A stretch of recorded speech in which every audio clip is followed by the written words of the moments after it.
And I'm saying, all right. Thank you. It is 8 p.m. on November 18, 2024. I am calling the November tab meeting, hi Trini, to order. Before we get started, I will turn it over to our technical host to review the rules of engagement because we are meeting virtually on Zoom.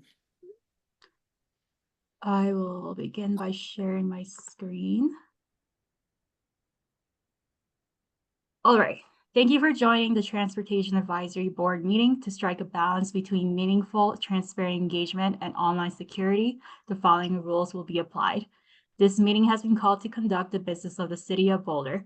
Activities that disrupt, delay, or otherwise interfere with the meeting are prohibited. The time for speaking is limited to 3 minutes. No person shall speak except when recognized by the person presiding, and no person shall speak for longer than the time allotted. Each person shall register to speak at the meeting using the person's real name. Any person believed to be using a name other than the one they are commonly known by will not be permitted to speak. Please use the raise hand function to be recognized for public comment. If you're on the phone, you will need to press *9 to raise your hand and *6 to unmute. No video will be permitted except for city officials, employees, and invited speakers and presenters. All others will participate by voice only. The person presiding at the meeting shall enforce these rules by muting anyone who violates any rules. The question and answer function is enabled. It will be used for individuals to communicate with the host. It should only be used for technical online platform related questions. If an attendee attempts to use Q&A for any other reason other than seeking assistance from the host, the city reserves the right to disable the individual's access to the chat. Only the host and individuals designated by the host will be permitted to share their screen during the meeting. Thank you. Thanks very much. We will move directly now to item 3, the approval of the minutes. We have 3 sets of meeting minutes to approve this evening. I am confident we've read through them, and I would prefer to go through them one at a time. So turning first to the August 12th minutes, August 12th, 2024, August meeting minutes, which were revised per my suggestions to better reflect a sort of a joint planning board tab item. Are there any other amendments? And Meredith, I guess I want to check what got circulated, what had some redlining or like was showing the changes, which is helpful. But the final, assuming we approve the minutes, it'll just look like regular minutes. Is that fair? Okay, thank you. All right, any further amendments or comments? Darcy, go ahead. Just my last name is misspelled in the board members present, so you might want to correct that.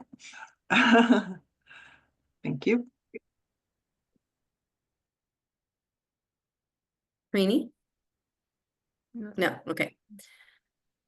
All right, well, given Darcy's minor correction, I will entertain a motion to approve the August 2024 tab meeting minutes. I second it.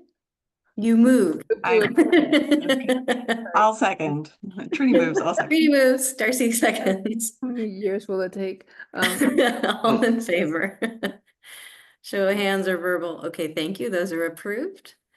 The September 9 minutes. So I've noticed that the minutes look like they're in a different format for the more recent ones. Is there a reason for that?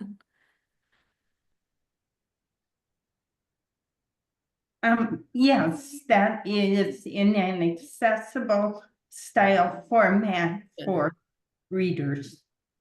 Okay, understood. I appreciate it. They are incredibly thorough as usual. So I have no suggested changes for the September minutes. Does anyone else have any comments, additions, changes for the September 2024 meeting minutes? Okay, terrific. I will entertain a motion to approve those. I move to approve the September. Oh my goodness, thank you. I'll second. All in favor?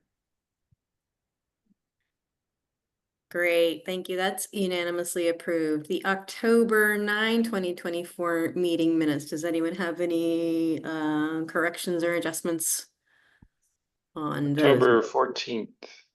Okay, that would be helpful. Thank you, correct. I'm just looking at our agenda. I didn't actually pay attention to the date, but details matter. Any other corrections? I think that one thing that I would note, sorry, let me find them. To me, it was a little unclear. Nope, not that one. Whether the basically the tab member sign on to the letter that Mike and I wrote. To me, it sounded like it said tab members will individually sign. I just want to make it clear that tab members at the meeting agreed to have their names added to the letter as drafted. Can we clarify that language, Meredith? Does that make sense to you?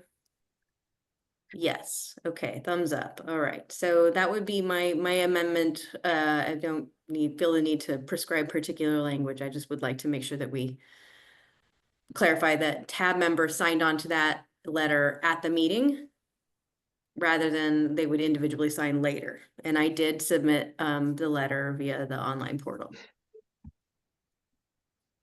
Okay, so with that very minor amendment and checking that the date is correct, I will entertain a motion to approve the October 2024 tab meeting minutes.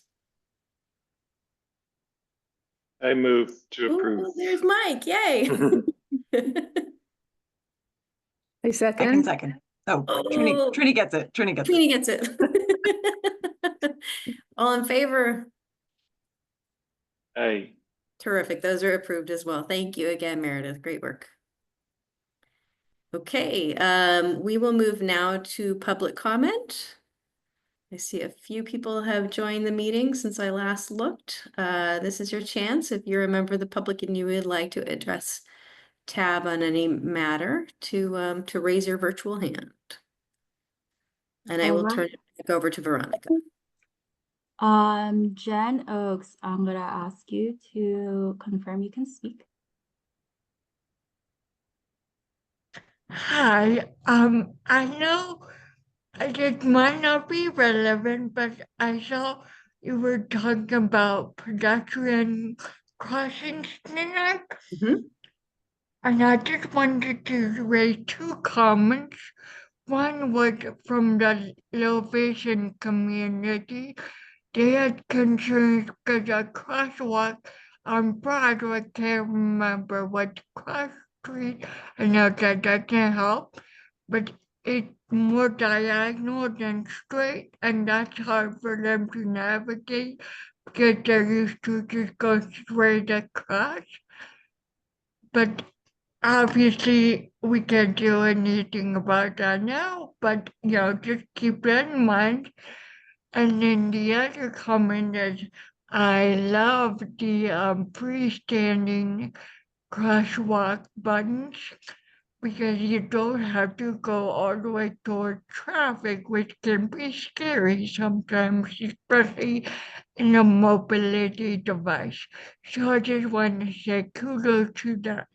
And I'd love to see more of that on Arapahoe if possible. That's all. Thank you, Jennifer. It's nice to hear from you again. We would Well, like to thanks, recognize your Meredith, time on too. tab. Appreciate your contributions, and I'm so glad you're still paying attention to this stuff. I do pay attention, yeah. Good. All right, I will ask Lynn to confirm that the unmute button worked. Well, I didn't know Jennifer was gone. I thought someone from tab's talking on open comment. That's not right. So anyway, takes me a bit. But I'm here out at the water treatment plant. I'm going to testify, just testified with them about water issues for all this growth that's going on. And they're doing a water plant tour tonight. So I had to come out here to do that. And of course, I wouldn't want to miss testifying at tab. But the latest thing is the 777 Broadway, which ironically was the homeless shelter, supposed to be like 15 years ago, 20 years ago. Mark Risen changed his vote 2 weeks afterwards. He was a swing vote. So it ended up in way no. So now we're doing all this transportation of all these homeless people going into suburban homeless shelter, which is, you know, it's kind of like the disaster of Costco, which happened years ago, you know, because Superior got Costco and now we're commuting out. Everyone goes to Costco from all over Boulder. It's like not the 15-minute neighborhood, right? So at 777 Broadway, what we've got now is Jared Polis on steroids for this occupancy limit lift.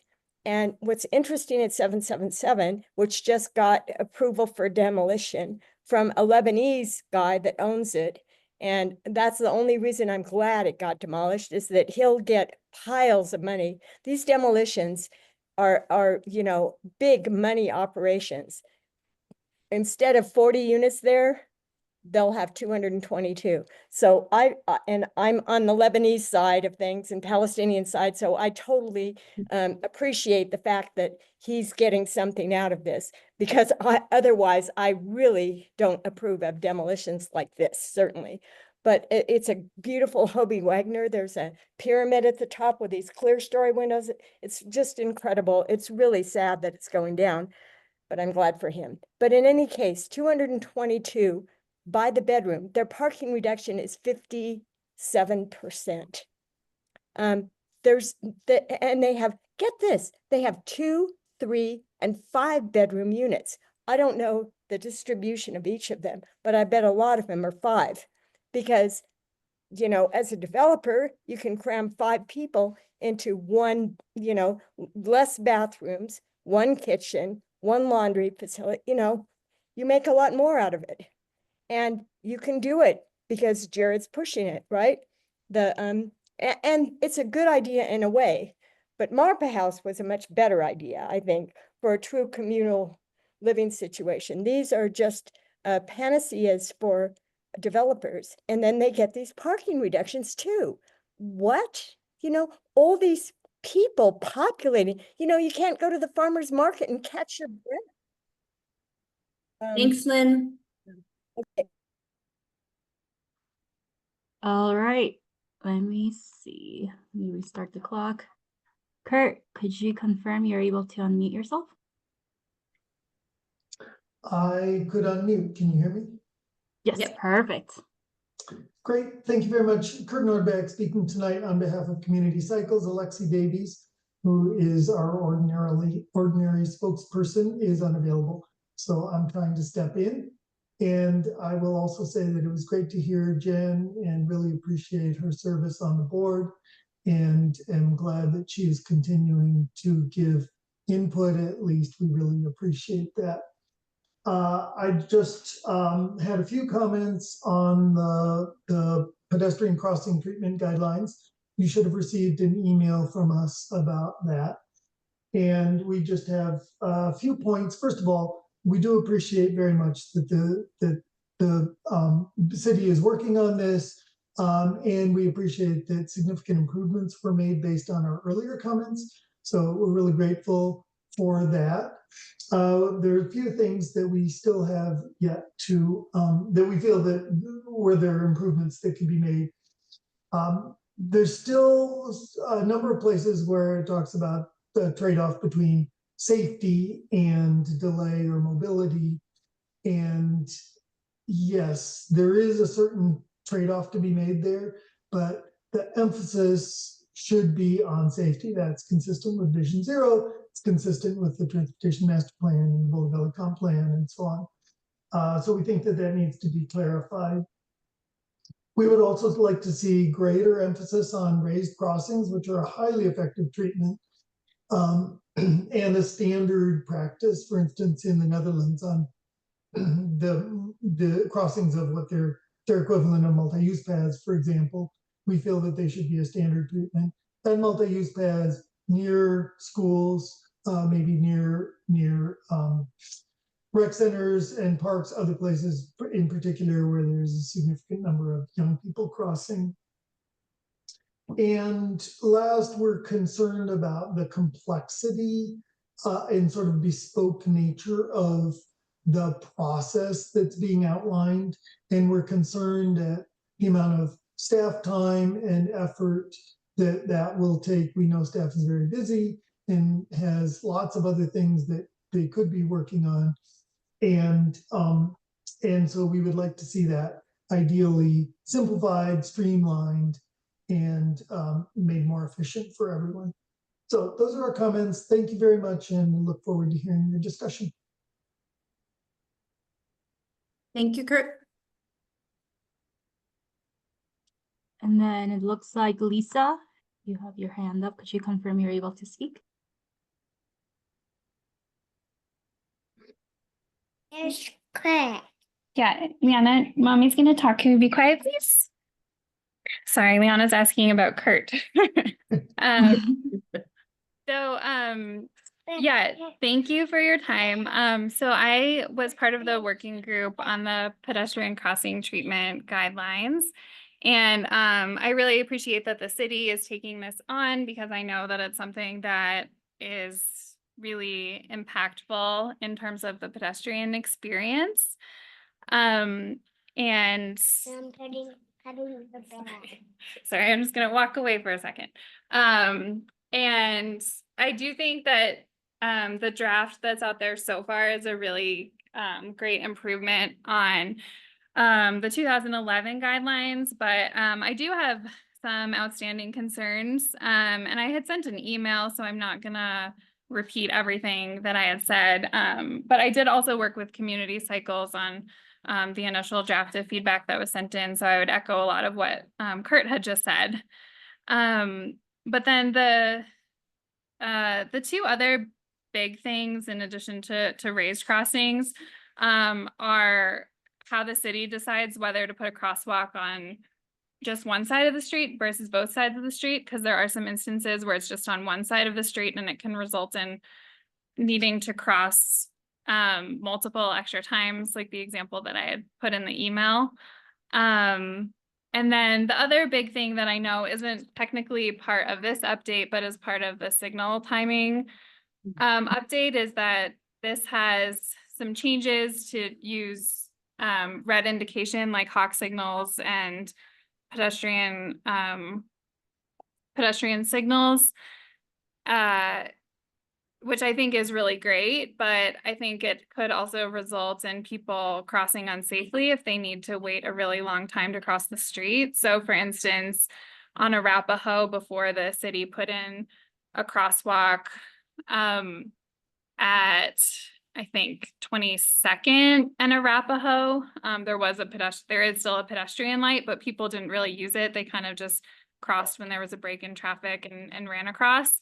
So I would be concerned about that happening if people need to wait a long time, and also, just standing outside in inclement weather and it extending the length of time it takes people to get places.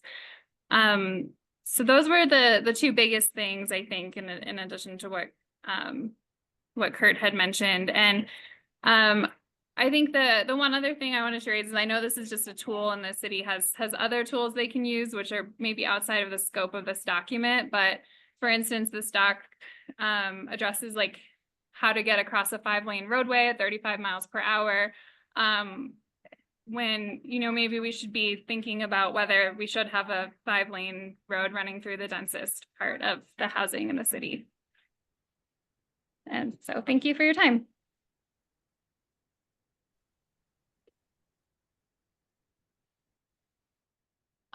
It doesn't look like anyone else has their hand up, Tila.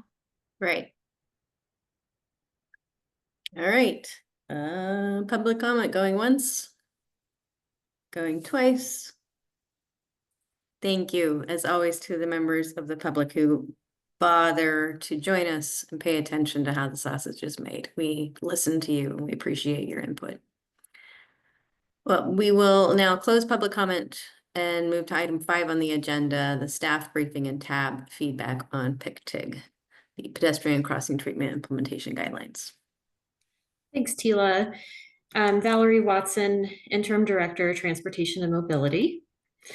I just wanted to say a few quick words. Really appreciate the team effort here, the participation of our community, many of who were commenting here tonight, and in the staff time that's gone into this update.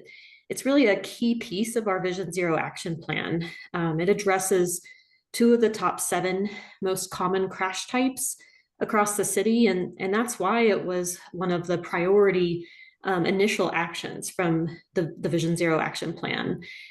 So just one, but a very key piece of the puzzle for accomplishing our Vision Zero and TMP goals. And the draft before you tonight represents significant strides forward in improving the level of crossing treatments that are recommended for any given location. And we really look forward to discussing this with you all tonight. I'm going to hand it over to Stephen and Devin. Excellent. Thanks for that, Valerie. And I think, can I please get screen sharing access? It is not allowing me to do that right now. Yes. Can you try one more time, please? Awesome. It looks like it's working now. Thank you. Perfect.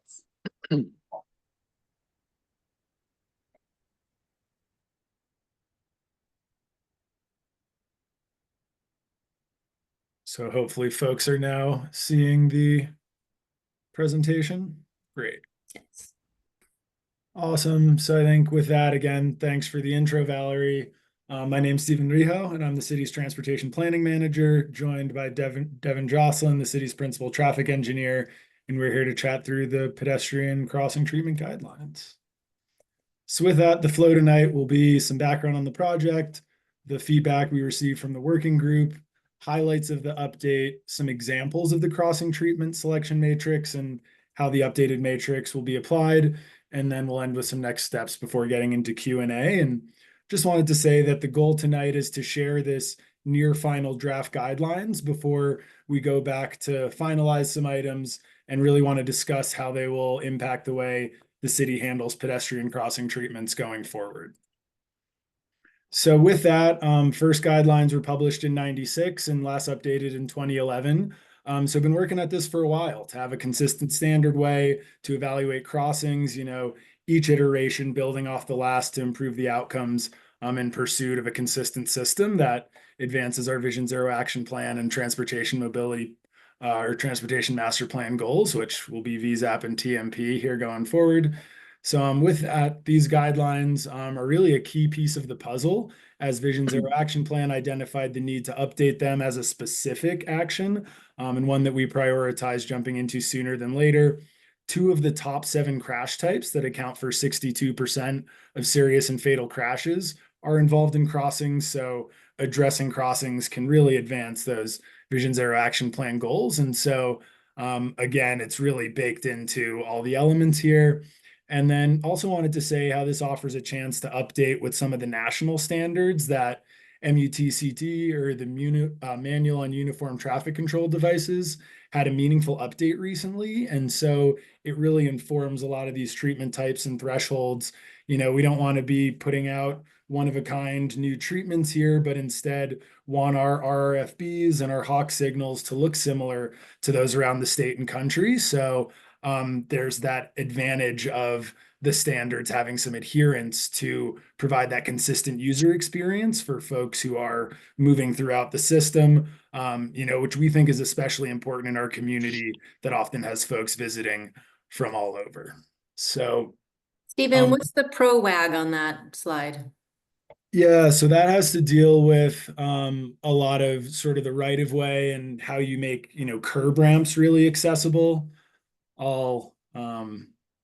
Yeah, that's sort of the quickest version. I don't know the acronym off the top of my head.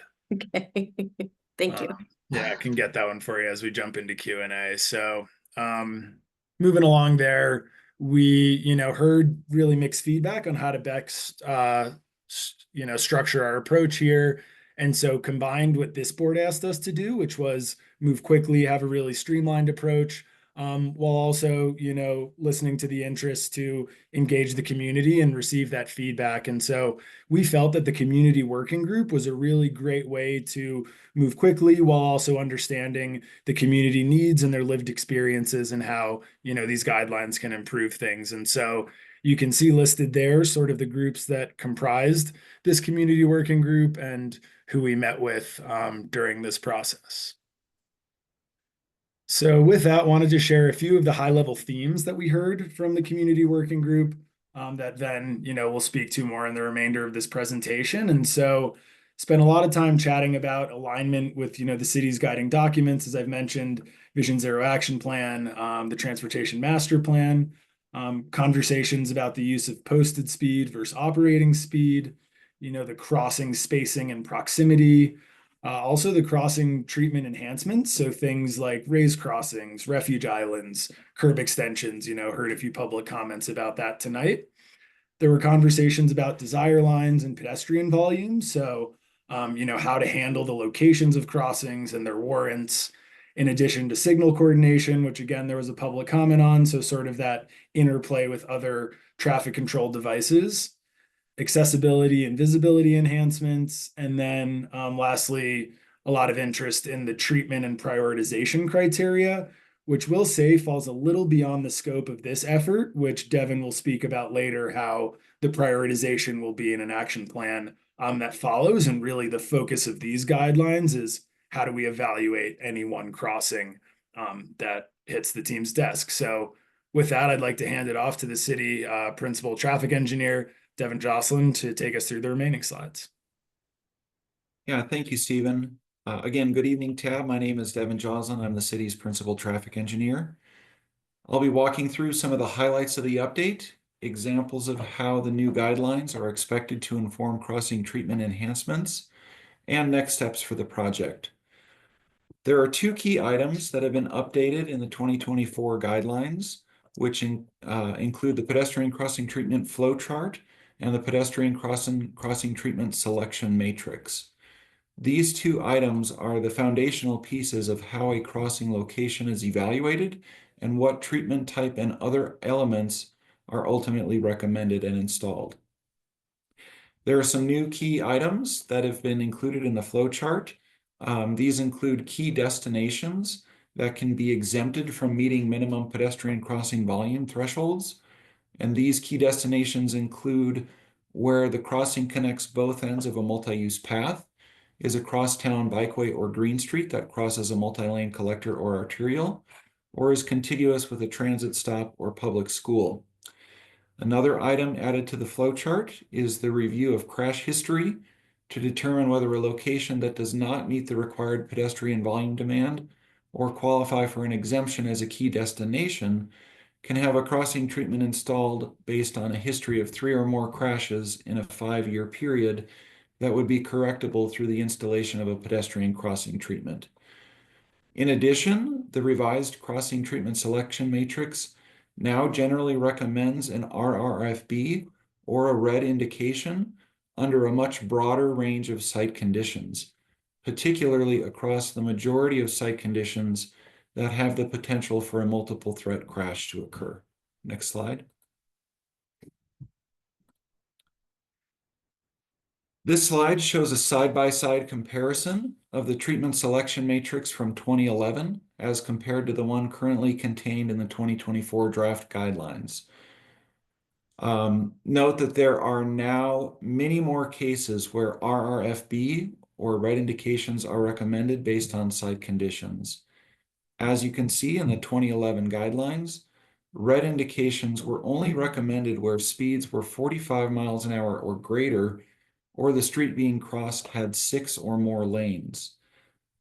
Now, red indications are recommended across a much wider range of site conditions and essentially at all speeds when crossing a higher volume, that is a street with 15,000 or more vehicles per day that has 4 or more lanes. The next slide speaks to some other highlights and new approaches infused within the updated guidelines. These are items that are described in the memo and are reflected in the revised draft guidelines provided to you in advance of the meeting. These are also the items on which we expect most of the discussion this evening to focus. For that reason, I won't spend too much time going into detail about them here. But I do want to address that staff carefully considered the use of posted versus operating speed within the crossing treatment selection matrix.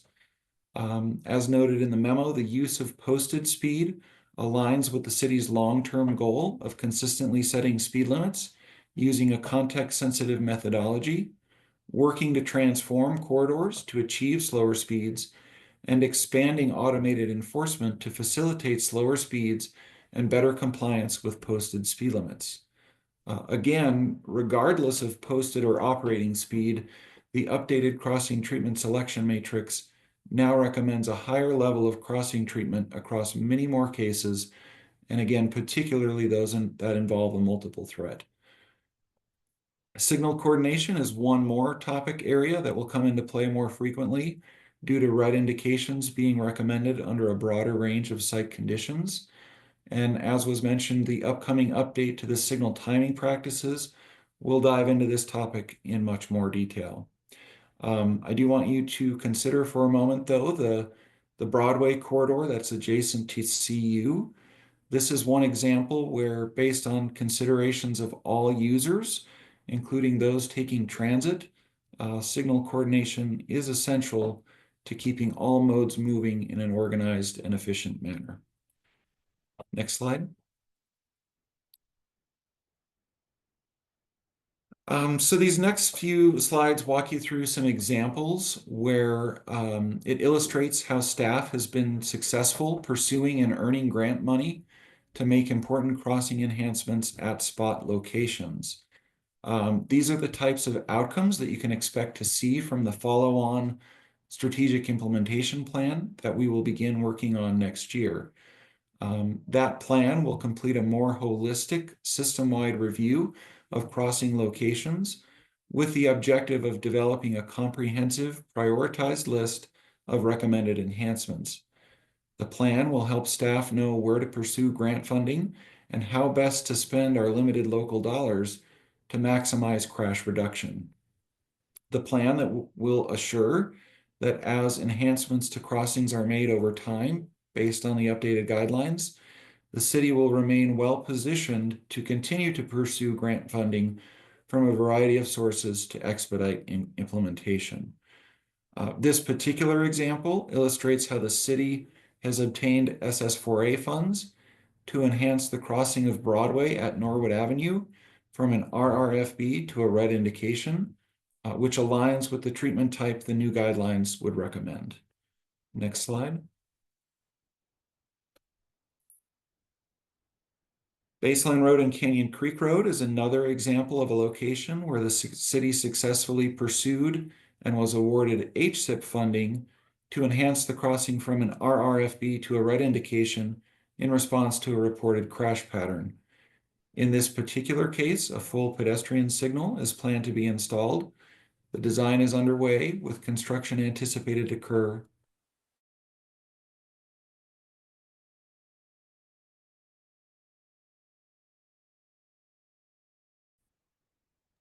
next slide, Stephen, please. Wait, sorry, Devin, we lost you for a moment. When construction anticipated to? It was the I'm timeline. sorry. Summer 2025 construction.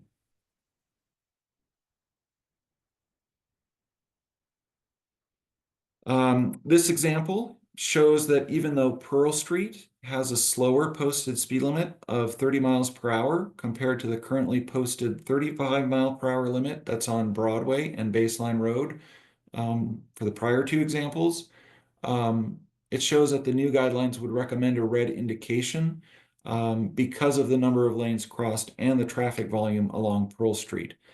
And this is another location for which the city proactively pursued and was awarded SS4A funding to make the enhancement.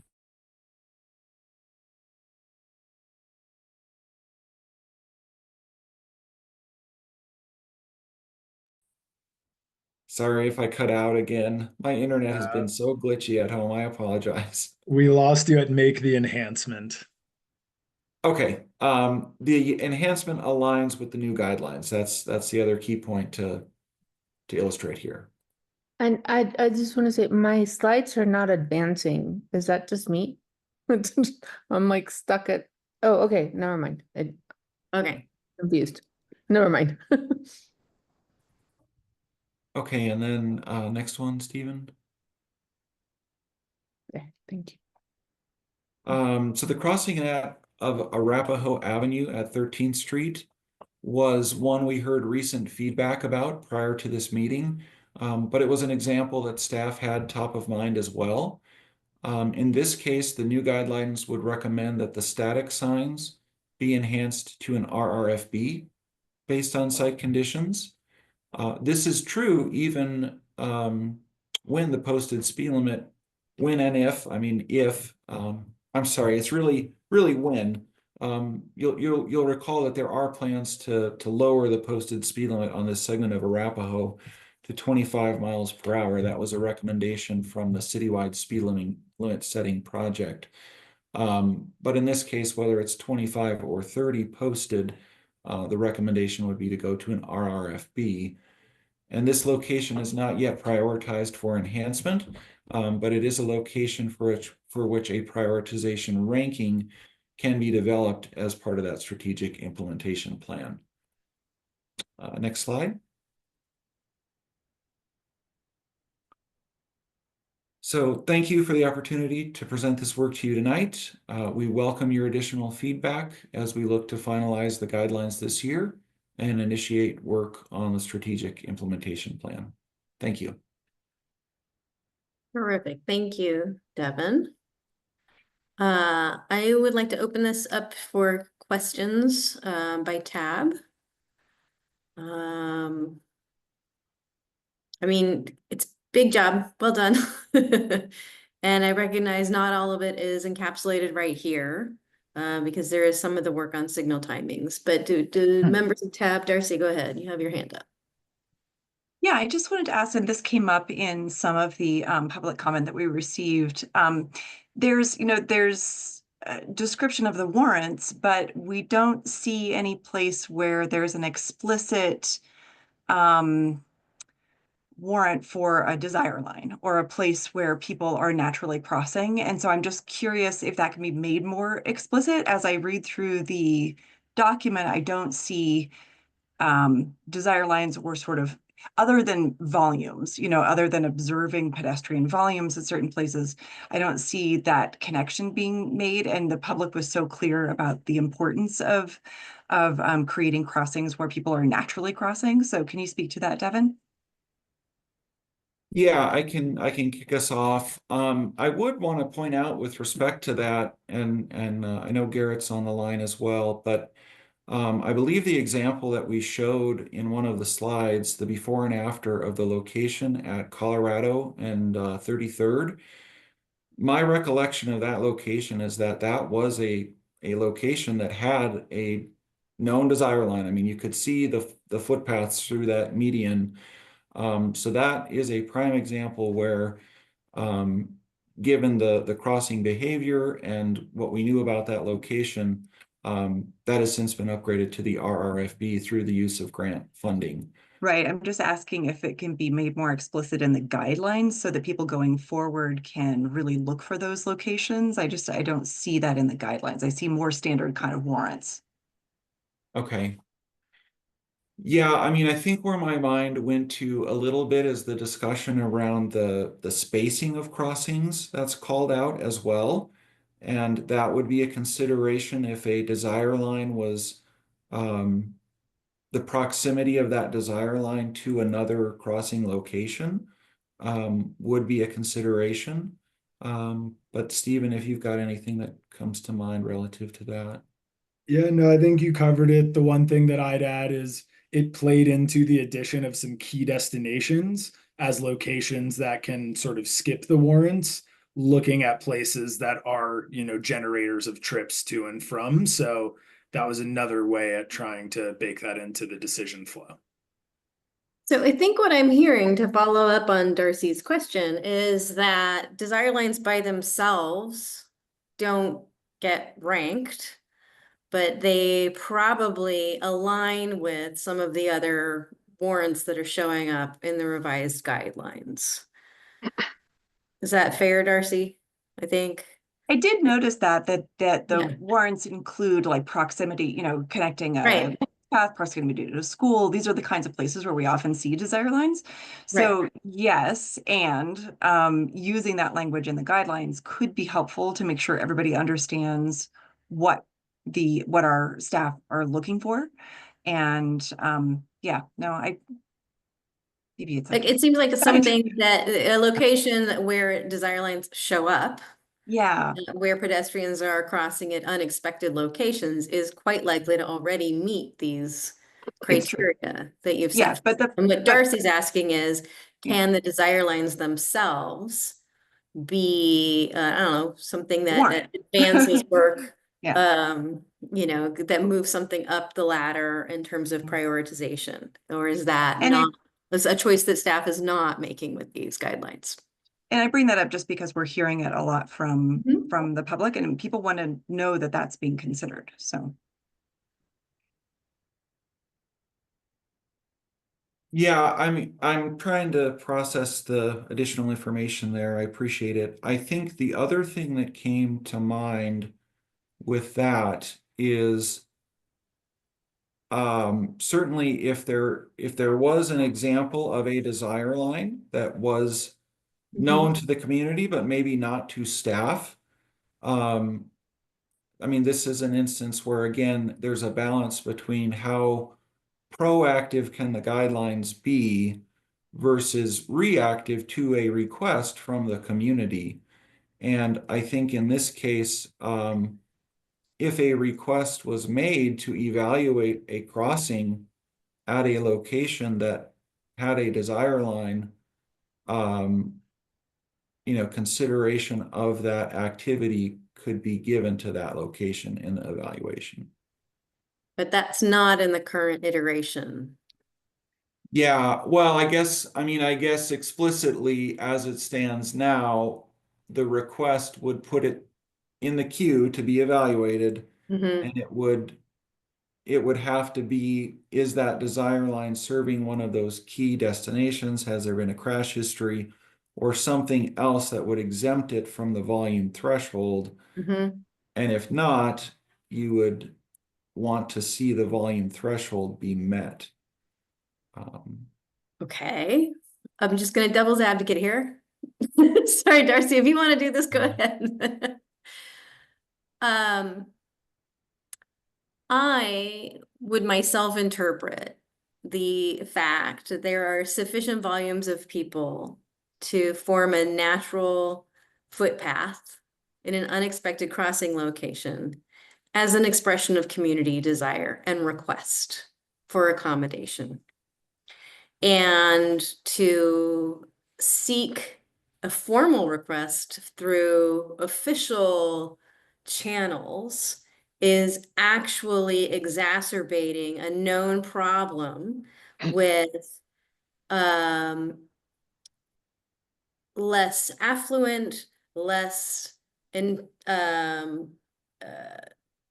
don't know, enabled, you know, marginalized populations who have difficulty interacting with bureaucracies and city government, and who are used to just making do. I would say that a desire line showing up in a location we haven't previously considered and maybe don't have a formal thing through our Inquire Boulder mobile website kind of deal is itself a valuable piece of information that ought to highlight the need for our city government to understand that there's an unmet need. I would count a desire line as a request. I second Tila. I can imagine this like around a high school or around a middle school. And This happened. because middle school students are not generally, they're not here, they're not watching tab. They don't know that this is something they can ask for.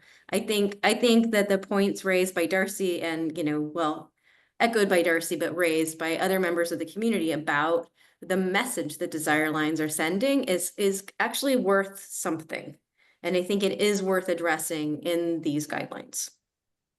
May I just ask a clarifying question? Sure. You know, we're using the term desire line, but Tila, what you were just describing is like an informal social trail or yes. a worn path in the dirt, if you will. Yes. Darcy, could you clarify what it is that you are not seeing in the guidelines again, just so that we fully understand your comment tonight? Sure. So looking at the steps, for instance, of, how to determine where to install a crossing. It includes proximity to transit stops and, multi-use paths and all that stuff, but there's nothing explicit in there about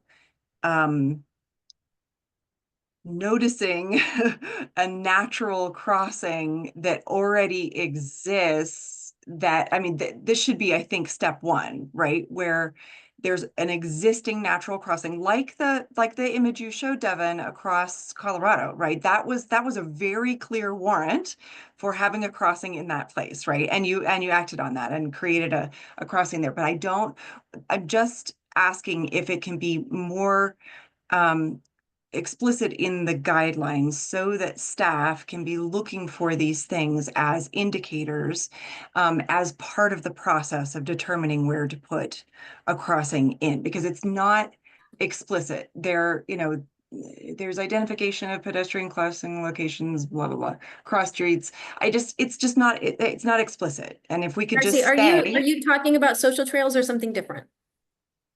well, I think of a social trail as more like something on open space, and a desire line as something that connects important amenities. So for instance, from that community to the East Campus and across, anything that connects, like a shopping center and a housing or whatever. A social trail is more sort of a line in the dirt, like the one that was paved off on the way to Bear Creek Elementary, for instance, off of Lehigh Street, right? That was a social trail that got paved as part of that whole kind of crossing across Lehigh. And it's also a desire line. But a desire line in this case, I think I'm thinking of something more like the crossing across Colorado to the CU East Campus that Devin illustrated earlier, where there's a clear need for a connection, for a crossing in a place that could be very dangerous for pedestrians. I think that's what people are getting at, and that's what I'm noticing myself. Does that make any sense? I'm sorry if I'm not making sense. I'm trying to I'm trying to figure out how to put it into the guidelines in a way that's very clear and that provides part of the warrant, right? That just says noticing an existing crossing that is not formalized. Right. And Darcy, I think your point, if I could just maybe extrapolate further, and just so that we, have some clarity for what we can take back and think about after tonight, is that when we conduct, the volume counts that Devin mentioned, that's a proxy for activity that helps us measure. And you're saying that there may be unmet or unobserved demand because of the land uses that you're saying are connected by these desire lines. And do I have that right? And that you're looking to also augment that quantitative data with more qualitative understanding of the generators? Precisely. I think that that's part of it. And I think that often, we make these measurements at times, and I appreciate that the guidelines call out making those measurements at potentially, the peak times to observe activity at that location. That's really, really important.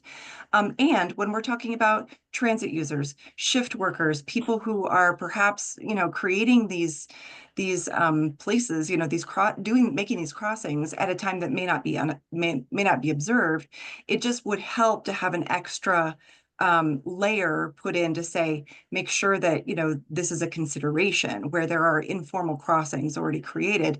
Let's prioritize that. So yeah, yes, and. Yeah, Does that make sense? That clarification is very helpful. Okay. Sorry, I wasn't speaking as clearly as I should. No, thanks for that question, Valerie. That cleared it up for me too. Anything else, Darcy? Okay. Not on that particular point, but if we can get into just feedback. Yeah. So Trini, I saw your hand up. Do you have any questions? No, I was just going to elaborate a little bit on what Darcy was talking about and just how important it was to consider those organic For sure. ways that work. Okay, great. Any questions, Mike? Well, the feedback we got was that the reliance on volumes of pedestrians as indications of where, treatments should be upgraded Mhm. is, the metaphor of deciding where to build a river. bridge by how many people are swimming across the river. So, I guess volumes have to be used in some cases, but what we're saying is other things need to be considered as well. Okay. Well, I have a couple of questions and then we'll get into feedback. I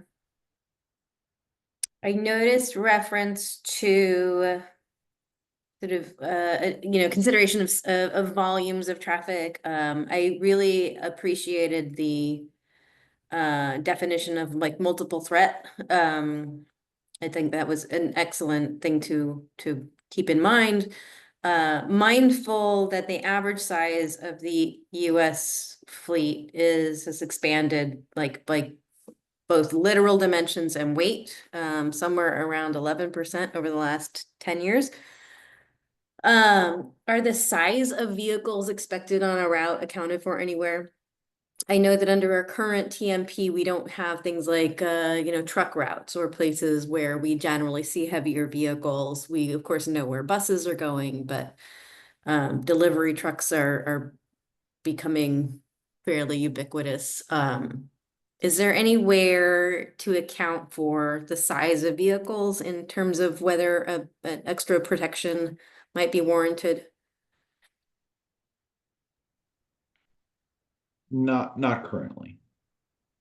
Is that a workable thing? Because I think our current data basically collects counts, it's numbers of wheels that are going over a particular roadway and a particular location. Yeah, I mean, I think so. We probably do have the data in a lot of cases on the major streets as far as the vehicle classification. And you might recall from prior discussions, FHWA has 13 vehicle classes, right? So I think the challenge becomes what vehicles do you choose? What's the threshold and all of that? And I think for the most part, as is shown in the matrix, that you get to the highest level, that red indication, again, under many more conditions. And so I do think you are covered just under many more conditions. Now you're going to warrant that highest level of crossing treatment. Okay. So that's not to say that your point isn't well taken and that it has value, but I think it's irrelevant. Covered. It's covered, I think, in the matrix. And I think,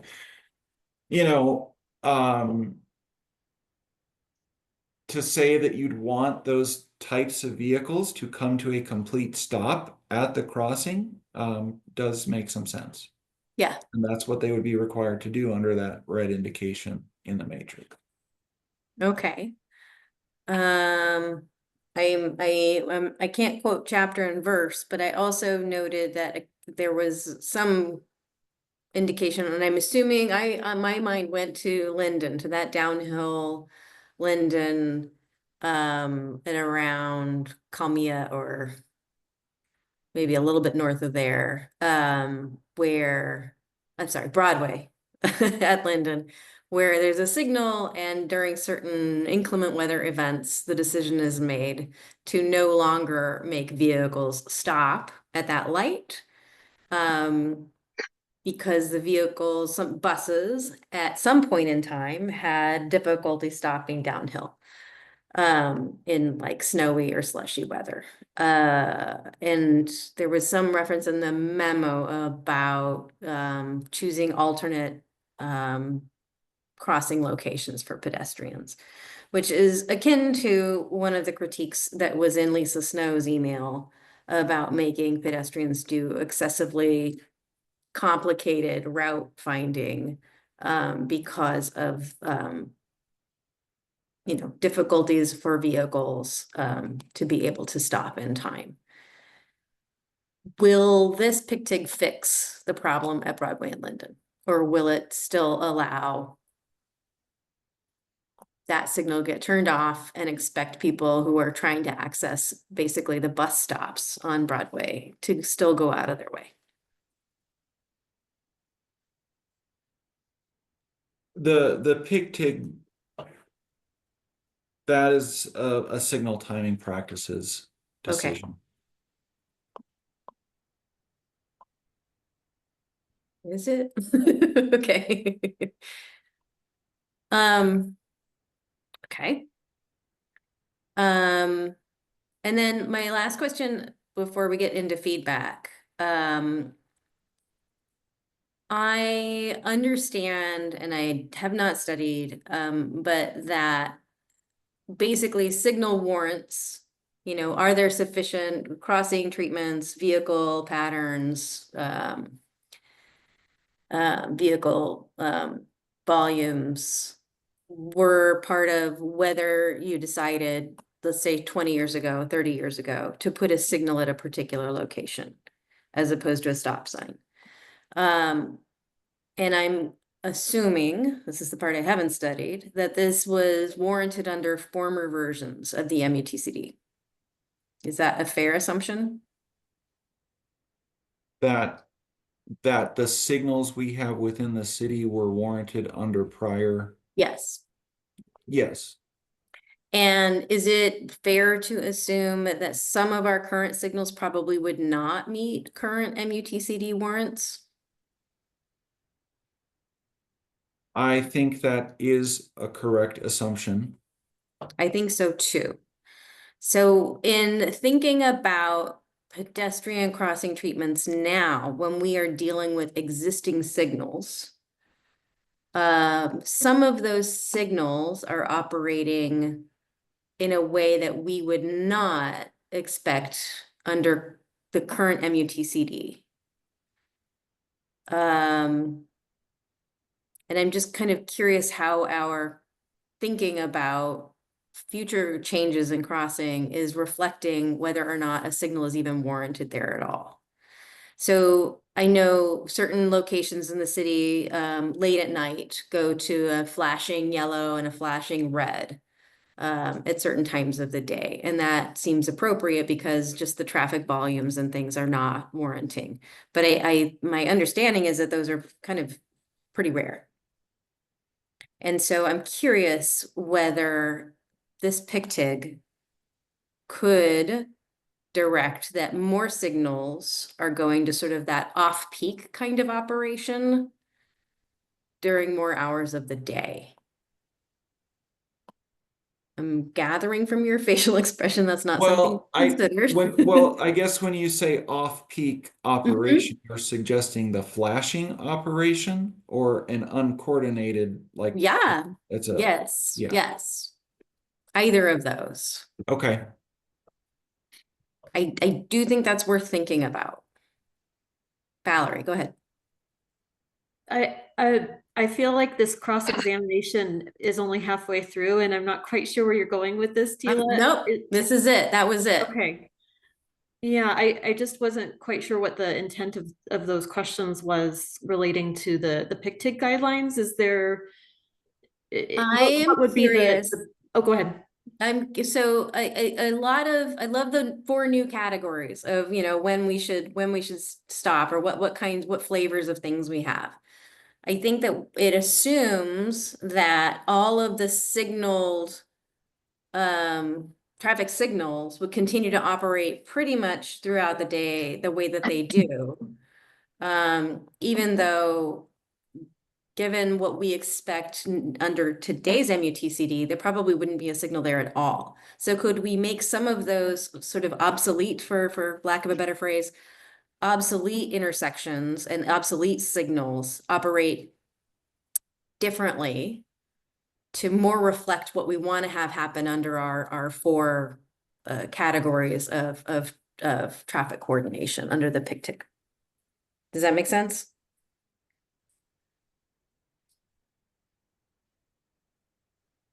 Don't know that I still don't know that I follow. I'm sorry. Okay. Is the outcome that you're looking to achieve more immediate pedestrian actuation? Yes. Yes. And so you're more thinking immediate, of- that and sort of quicker cycles. And quicker. So if the adjacent signals were uncoordinated during that period, yes, then you could somehow, as a pedestrian, you could expect to be able to cross within 20 seconds instead of having to wait for a 90-second cycle just because, you know, the street 2 blocks away is on a 90-second cycle.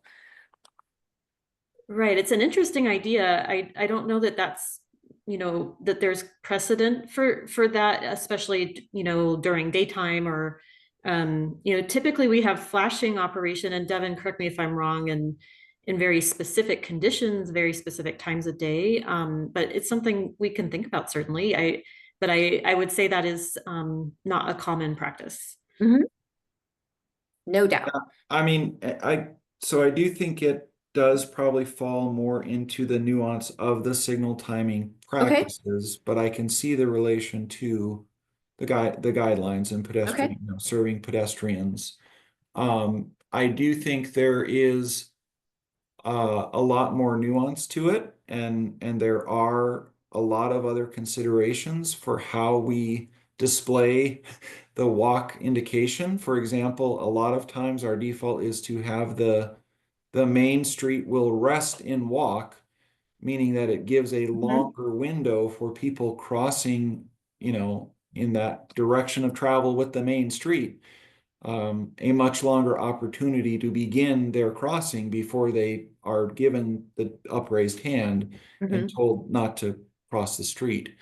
So that is one, you know, benefit currently of how the signal displays are given to people on the system. Whereas the side streets, if you're crossing the major street, they typically do just have the time that's required to cross the major street displayed. Assuming you've made it in time to just wait at the corner. Correct. I mean, you need to be starting up your crossing pretty close to when it changes for the side street. Yeah. Okay, well, I'm glad to raise it. I understand, but yeah, it does make sense. It might fit into the signal crossings.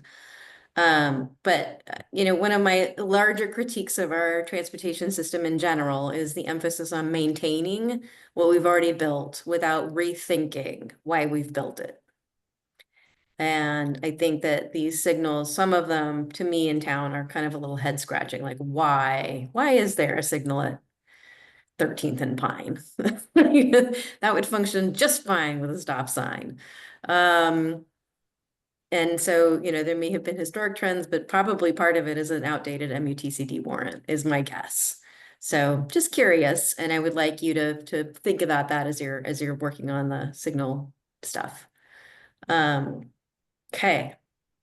Sounds like we're done with questions. Darcy, you had some feedback.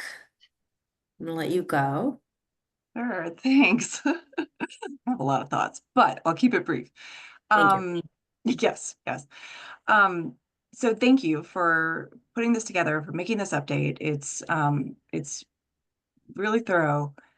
The main things that come to mind for me. So I appreciate that we're looking at safer crossings with the HAWK signals and the red signals to bring cars to a complete stop, where pedestrians are crossing busier roads. And at the same time, I want us to integrate more design changes that actually make pedestrians safer. So those HAWK signals, I mean, where I have seen them, and where I've seen people using them, I mean, they are across really busy, really wide roads. And that's terrifying, especially if you're a young person or a person using a mobility device. Is that really the right solution? I mean, it's a solution and it's maybe an interim solution, but I want us to keep working toward integrating street design that actually makes pedestrians safer. And I mean, we have underpasses, more underpasses are the perfect things, for those extremely busy roads where we shouldn't be asking people to cross at grade. But I understand that they are warranted in some places and they are better than RFBs for some things. So there's that. I want us to really work on street design. The other thing is, the raised crossings. So I concur with a lot of the people who wrote to us that more raised crossings are really truly warranted and are really truly important, even on arterial roads. I mean, wherever we're putting in big crossings, like that. I'm thinking again, Devin, of that image you showed of Colorado. Like that would be so much better if there were all those things and it was a raised crossing, because it's such a wide road, right? How do we, I mean, the crossing on Baseline between the shopping center and the residential area, that should be raised because there are such volumes of cars, and there are those double, the lanes where people are not seen immediately. So I would love if it was possible to rethink the limits on raised crossings and speed tables. I'd like to see those in more places. I know that they're expensive, and it's on streets under 30 miles per hour, maybe it makes more sense because it doesn't slow traffic as much, but they're also very, very important for keeping pedestrians and bicyclists safe. So I'd really like us to open up our considerations of some of these policies and to rethink the warrants. I was also kind of just re-looking at the document, and I'm thinking the whole kind of desire line thing could really go under decision-making factors, after the 3-step process of where to install a crossing. There are, some decision-making factors you could just put in. Is there an existing pathway here that people have been using? I mean, simple language like that, right?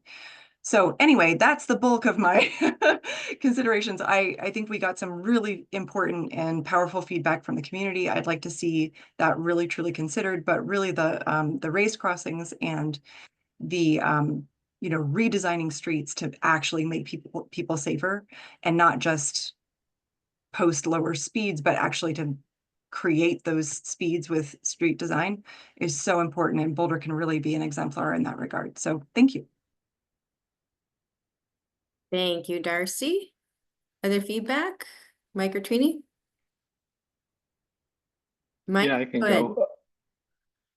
go. We got a number of emails with feedback that are categorized into a number of different categories, some of which we've gone over.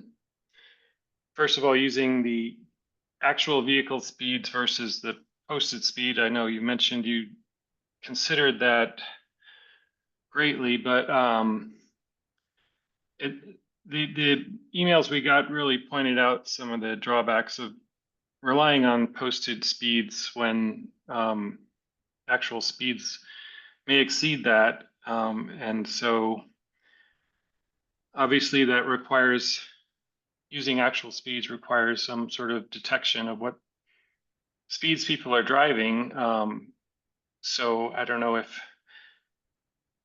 that would be very expensive, but it seems like a worthwhile use of resources. And I want to emphasize again, the raised crossings. I think they should be greatly expanded, not just in low speed, low volume streets, especially near schools and parks and high pedestrian use areas. So we shouldn't prohibit them from our arterials, as seems to be the current thinking. And sort of think of them as the default for all sidewalks and multi-use paths intersecting minor streets and driveways as recommended by NACTO. Lisa Snow raised an issue of medians a refuge in the middle of the street that could be clarified to require all median refuges to have clear markings and vertical separation to indicate their intended use and ensure safety. There's been good discussion already here of the signal timing issues. One thing Lisa Snow mentioned was perhaps making use of some precipitation detector to make some hawk signals more responsive when there's inclement weather.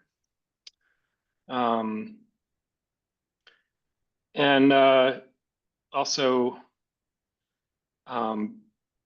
she had mentioned that crosswalks are often in place on only one side of the street, and she gave an example of 21st Street near downtown where there are crosswalks marked sometimes on alternating sides of that street, which doesn't seem to make sense. So I would hope we could consider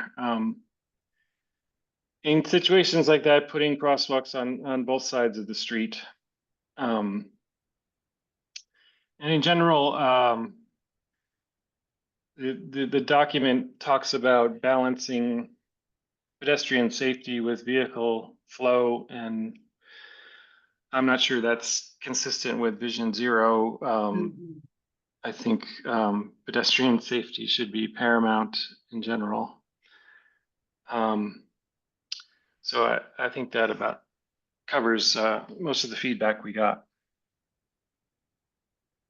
Thanks, Mike. I suppose I could have asked this question in the question, but my understanding is that when we're talking about crosswalks existing or not existing, I think there's a bit of confusion, which commonly happens, about whether it's a marked crosswalk or not. As a matter of state law, sort of everywhere that streets intersect, unless it's marked not a crosswalk and you don't cross, you're expected as a pedestrian to be able to cross and have the right of way, whether there's a zebra striping or not. Is that more or less correct, Valerie?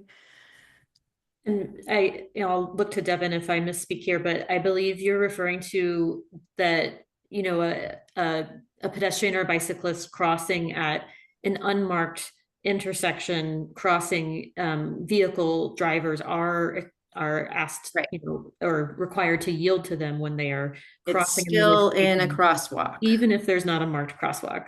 Correct. Yeah. Yes. And so there are places, I'm thinking more in Denver, I can't think of one in Boulder, but there are places where there's definitely no pedestrian facility and you're expected to make that three-legged thing to be able to cross. But in general, in Boulder, you can cross whether there's paint on the road or not, and you are in a crosswalk and you do have the right of way under state law. Yeah. Sorry to butt in there, but I just wanted to, because that's been clear in a couple of the emails and things that we've been getting. Other feedback?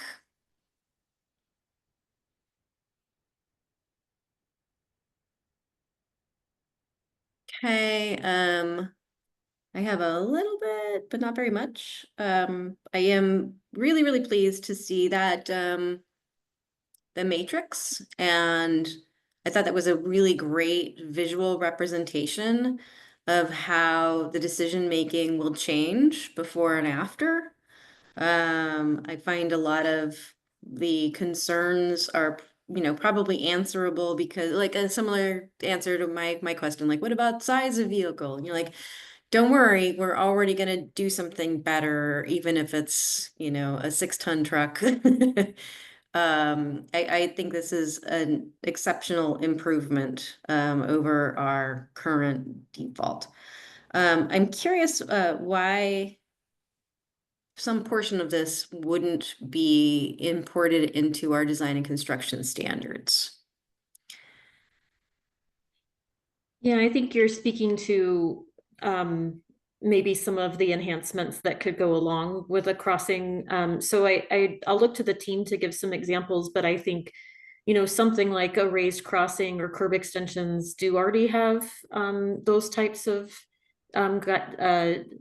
standards in our DCS. Stephen, Devin, do you want to just? But that's like when, so I guess what my understanding is the DCS is like when you're putting in X must be of, you know, these dimensions. So would these guidelines inform the when you're putting in X? Like would this change what the X is? Devin, do you want to speak to that?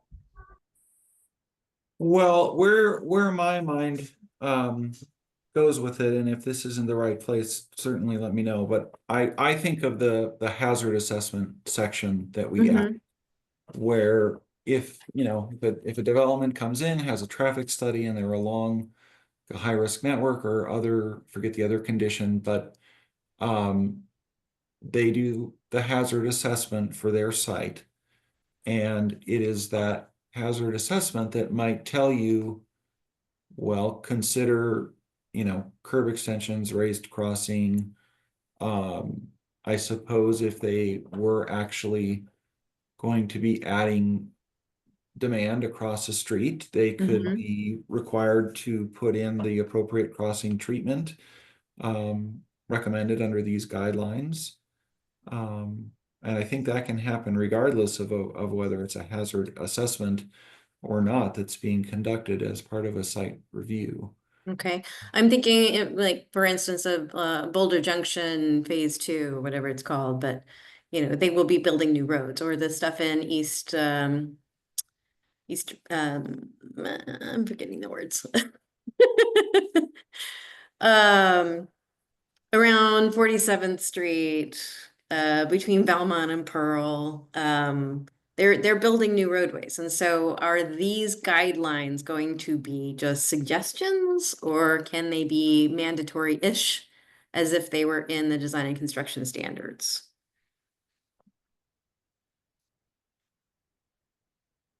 Well, I guess I'm trying to think exactly how it applies in that case. We're Like building new streets. We're building new streets, and we're building new places that pedestrians will cross.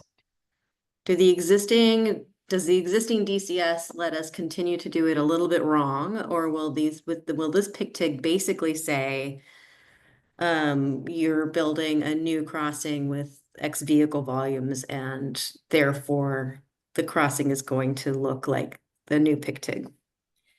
I think, Devin, fill in the gaps here, but I think that you're speaking to the development review process, Tila, and that is, you know, multiple departments are involved in, you know, looking at what there is a nexus for requiring developers to build as part of their development, and multiple departments look together and provide comments. And so these guidelines would inform the treatments that are identified in the development review process, if that's what you're asking. But sorry if I'm misunderstanding. I don't think that's what I'm asking, but maybe I don't know what I'm asking. I'm assuming that, you know, some form of development of new roads is going to happen.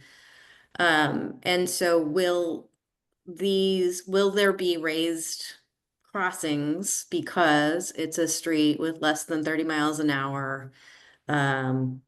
You know, because it meets these PICTIG specifications. Is that what's going to be built, or is there something more lenient and more vehicular speed and throughput oriented thing that's embedded in the current DCS that's going to let us build a less pedestrian oriented crossing for these new streets?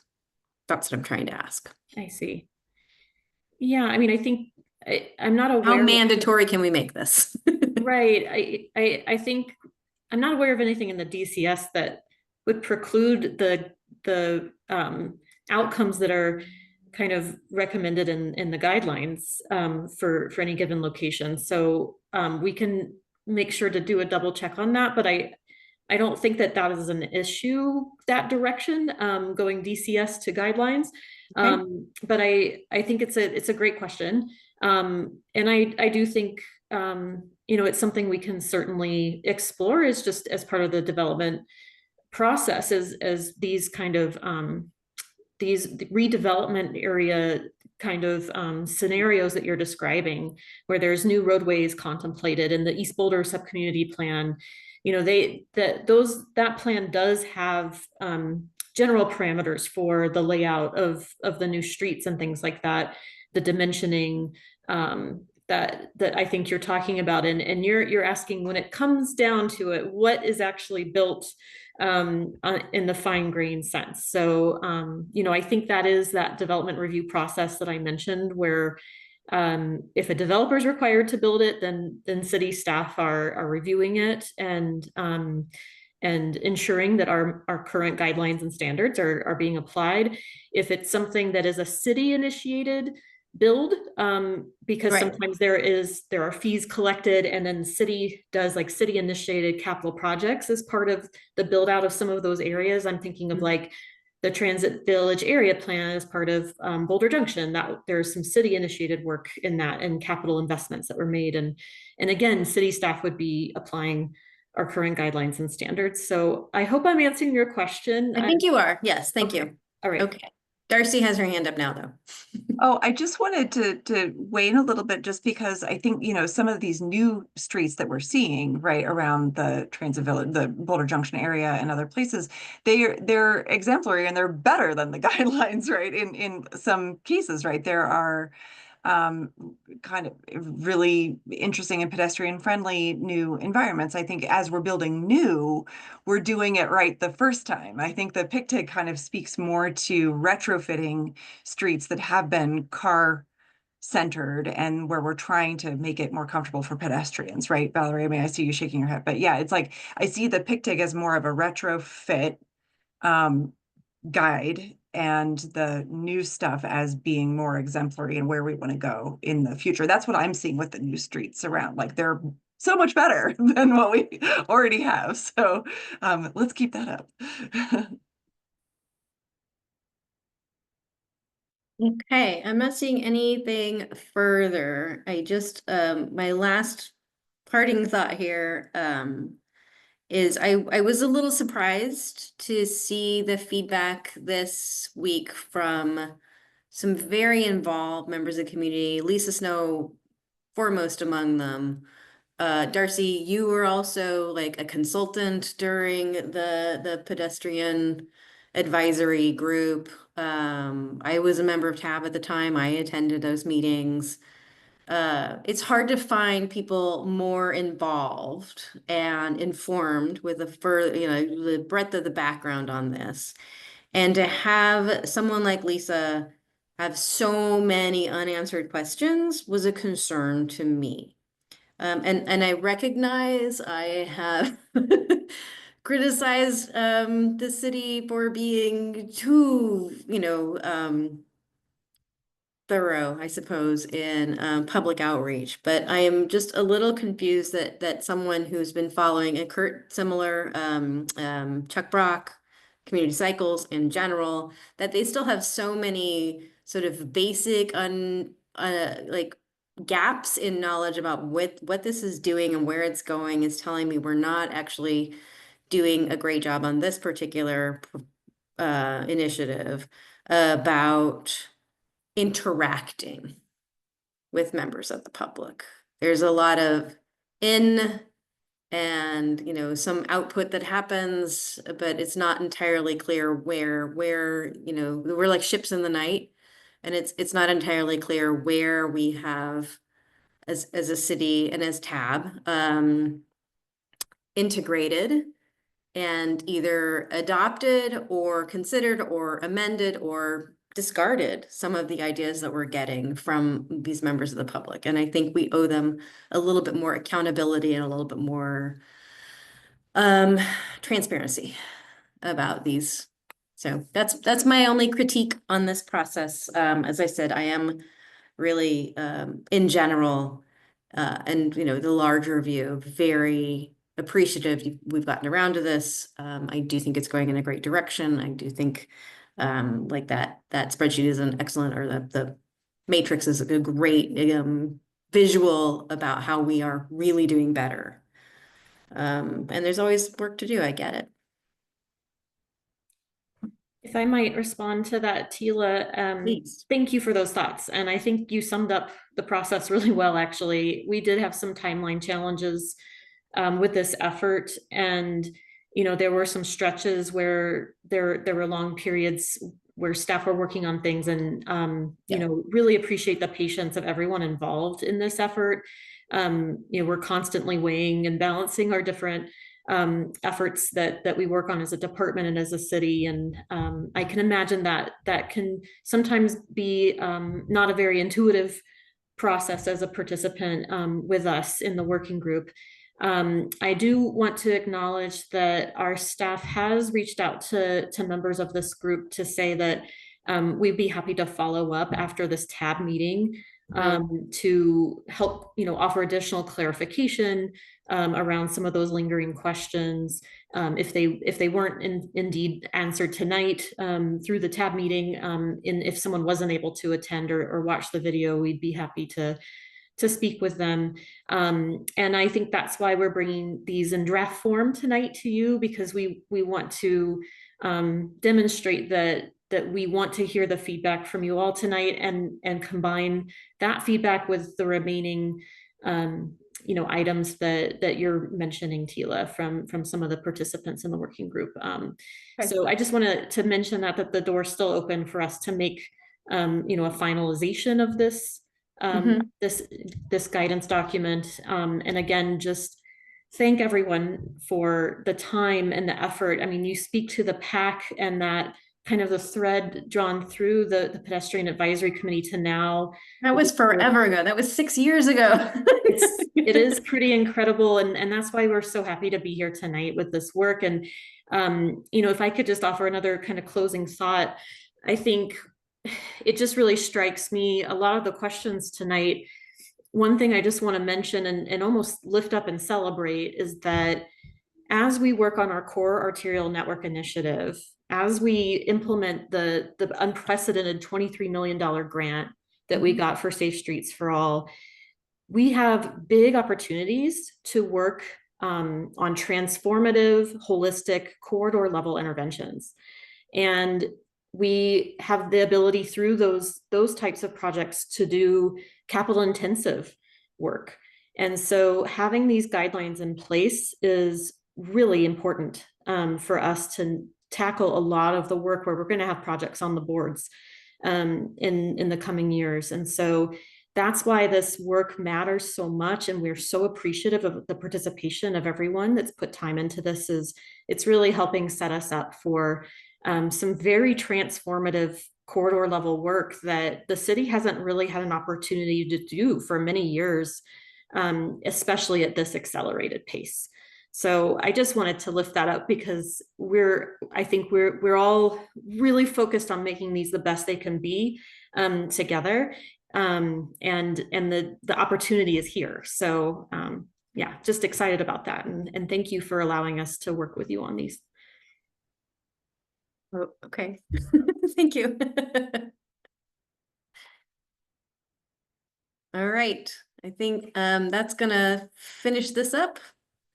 So we will now move just to matters from staff. I don't believe you have anything under matters from staff tonight, so. Terrific. We'll move straight to matters from the board. I see a note about a debrief for Community Cycles bike ride about 30th Street. I was not able to attend that. I have some family issues going on. Does anyone else did anyone else attend and want to debrief? I've seen the emails, but cool, it happened. I do want to thank, I can't see if anybody from Community Cycles is on here right now, but I seriously, the engagement and participation from community groups like that is so terrific and essential, and staff does pay attention and listen, and it's pretty terrific. So thank you for doing that. World Day of Remembrance was this past Sunday, right? It was yesterday.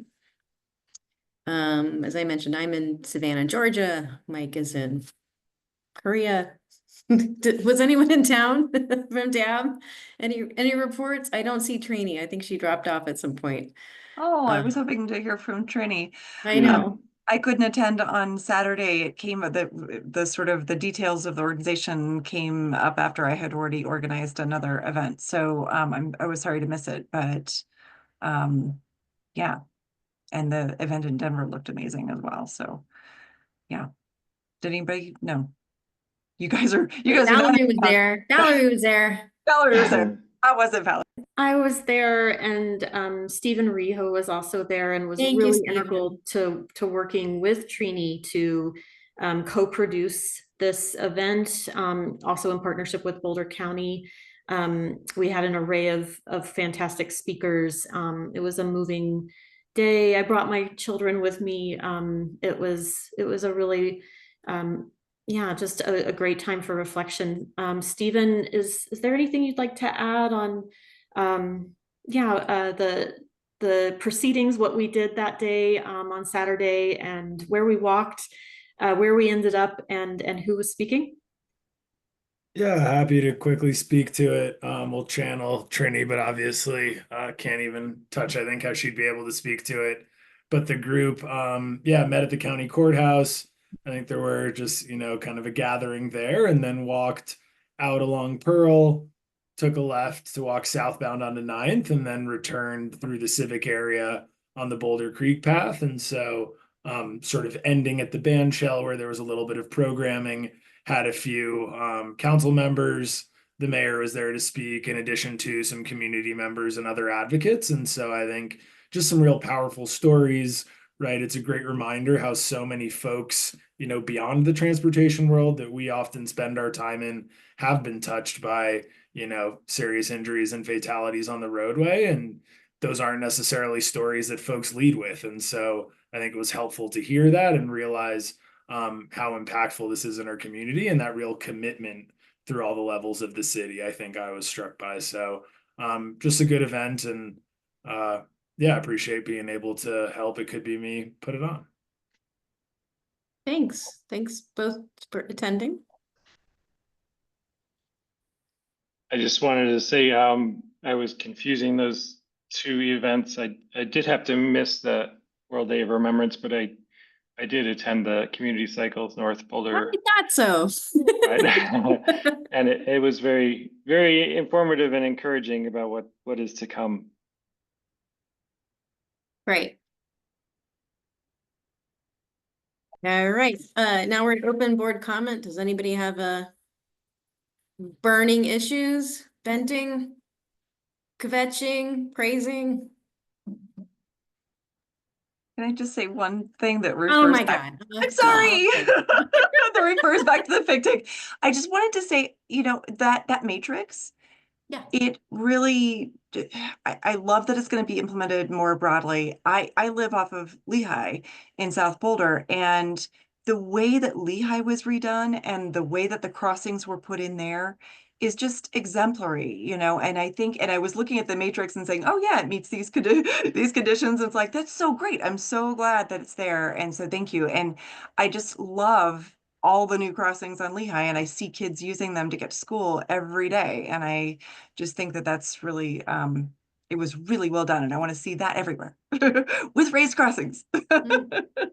All right, that's it. Well, yeah, nice. I'll give a hat tip to Alex Weinheimer, former board member and chair, because he was pretty involved in the fine tuning of that. So appreciate that. Okay, any other open board comment?